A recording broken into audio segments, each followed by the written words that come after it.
Bon, là, c'est en train de diffuser sur tous les réseaux.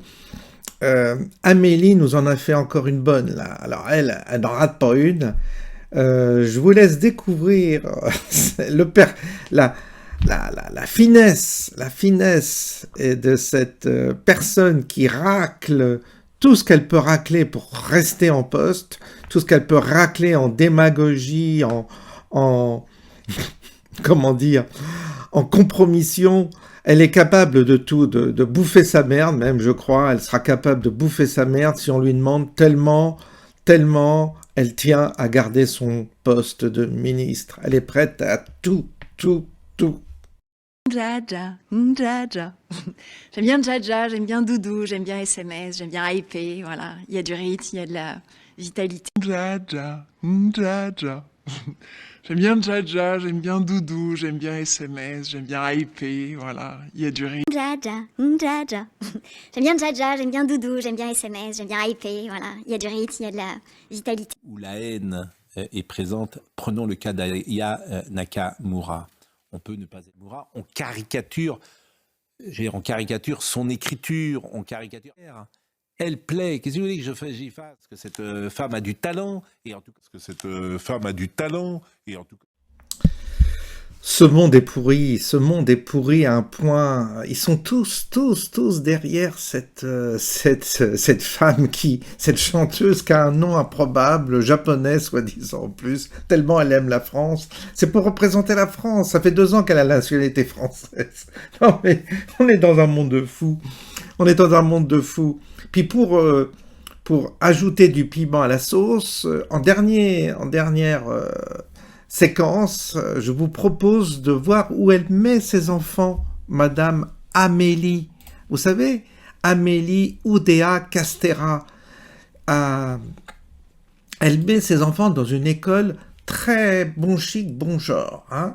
Donc là, Stanislas, vous allez voir, là c'est la classe. Alors, elle adore le rap, cette chanteuse qui vient de je ne sais où, qui vient du Mali, et elle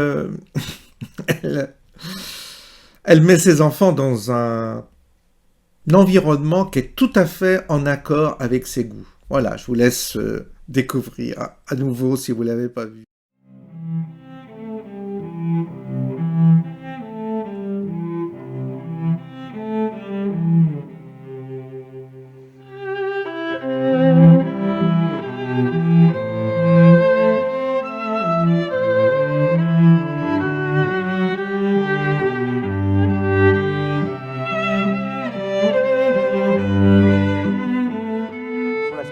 De vos enfants au lycée Stanislas qu'on a appris aujourd'hui. C'est un lycée qui condamne l'homophobie, qui condamne l'avortement dans ses enseignements, qui prône la non-mixité. Est-ce que, dans votre vision de l'enseignement, ça révèle quelque chose? Non, là, vous êtes totalement dans le procès d'intention. Alors, moi, je vais vous dire, je ne vais pas esquiver votre question. La première chose que j'ai envie de relever, c'est que d'abord, si on commence dès le premier jour comme ça sur des attaques personnelles, c'est aussi peut-être parce que ce matin, ce que j'ai pu exprimer était assez inattaquable sur le fond. Alors très bien, on va aller sur le champ du personnel. Eh bien, allons-y. Moi, je vais vous dire pourquoi nous avons scolarisé nos enfants à l'école Stanislas. Je vais vous raconter brièvement cette histoire. Celle de notre aîné, Vincent. Vincent qui a commencé, comme sa maman, à l'école publique, à l'école littrée. Et puis la frustration de ses parents, mon mari, et moi, qui avons vu des paquets d'heures qui n'étaient pas sérieusement remplacés. Et à un moment, on en a eu marre. Comme des centaines de milliers de familles qui, à un moment, ont fait un choix, voilà, d'aller chercher une solution différente. On habitait rue Stanislas. Scolariser nos enfants à Stanislas était un choix de proximité. Et depuis, de manière continue, nous nous assurons que nos enfants sont non seulement bien formés, avec de l'exigence dans la maîtrise des savoirs fondamentaux, et qui sont heureux, qui sont épanouis, qui ont des amis, qui sont bien, qui se sentent en sécurité, en confiance. Et c'est le cas pour mes 3 petits garçons, mes 3 enfants, qui sont là-bas. Alors je pense que, avant de stigmatiser les choix des parents d'élèves, il est important de rappeler que l'école, c'est celle de la République, et que la République travaille avec tout le monde, dès lors que on est au rendez-vous, voilà, de cette exigence et de ces valeurs.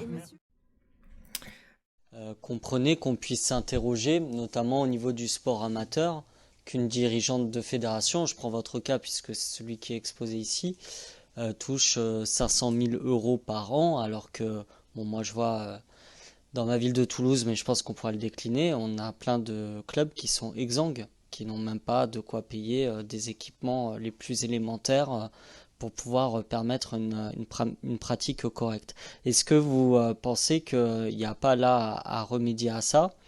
Nous, on est pour un rapport de 1 à 20 bon, dans l'entreprise, mais peut-être de manière générale également dans les fédérations, parce que c'est forcément pour des gens, je vais dire, qui touchent le SMIC, voilà, le salaire basique en France, ça peut heurter. Je pense que vous pouvez le comprendre et l'entendre, et je voudrais savoir ce que vous en pensez. Moi, ce que je veux dire, c'est que l'argent n'a jamais été mon moteur. Aujourd'hui, dans les fonctions qui sont les miennes, là encore, je divise par X ma rémunération. Et le sujet, c'est la passion, c'est l'investissement. Si je rapporte ma rémunération actuelle au volume d'heures que chaque semaine je m'enfourne en bossant jour, nuit, week-end, je suis pas bien payée.